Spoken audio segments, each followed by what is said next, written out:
Hello, আসসালামু আলাইকুম দর্শক, সবাইকে আমার আন্তরিক শুভেচ্ছা ও অভিনন্দন। আজকে আপনাদেরকে দেখাবো কিভাবে একটি পূর্ণাঙ্গ ল্যাপারোস্কোপিক কোলিসিস্টেক্টমি ট্রলি করবেন এবং এখানে কি কি ইনস্ট্রুমেন্ট লাগবে সেটা দেখাবো। তো সবার প্রথমে আপনারা যেটা দেবেন, আপনি পূর্ণাঙ্গ একটা ট্রলি সাজিয়েছেন, দেন আপনি যেই কাটিং সেটগুলো দেবেন, প্রথমে দেবেন আপনি হচ্ছে যে আপনাদের towel clip. This is the most important thing, কারণ towel clip is very important instrument for this case. And other component is it's the needle holder process. Needle holder, it's it's the needle holder. এখানে golden ring থাকে, যেমন এটা type of two needle holder, general needle holder and golden needle holder. This is the most important, another most important instrument for this case.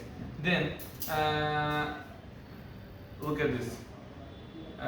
Similar to artery forceps, but not artery forceps. It's called backcock. It's called backcock because এটার মাথাতে টুথের মতো আছে, এই যে দেখতে পাচ্ছেন, এটা হচ্ছে tooth. Difference between artery and হচ্ছে যে ব্যাককক, এটাই হচ্ছে পার্থক্য। এটা টুথ থাকবে আর এটা টুথ থাকবে না।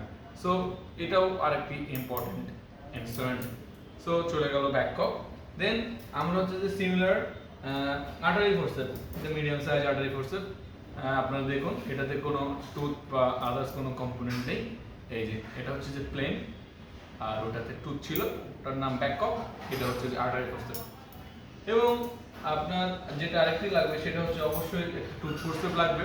স্কিন ক্লোজের সময় যখন আপনি আম্বিলিকাল বোর্ড ক্লোজ করবেন, অবশ্যই আপনার হচ্ছে যে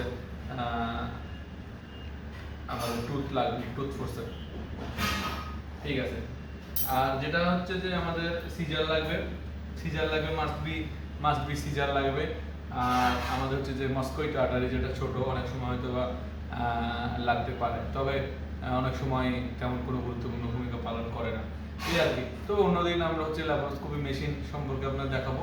ল্যাপারোস্কোপি মেশিনের কোন কোন ইনস্ট্রুমেন্টগুলো বেশি ইউজ করা হয় এবং ল্যাপারোস্কোপি মেশিনটা আপনাদেরকে পূর্ণাঙ্গভাবে দেখানোর চেষ্টা করবো। ধন্যবাদ সবাইকে, আসসালামু আলাইকুম।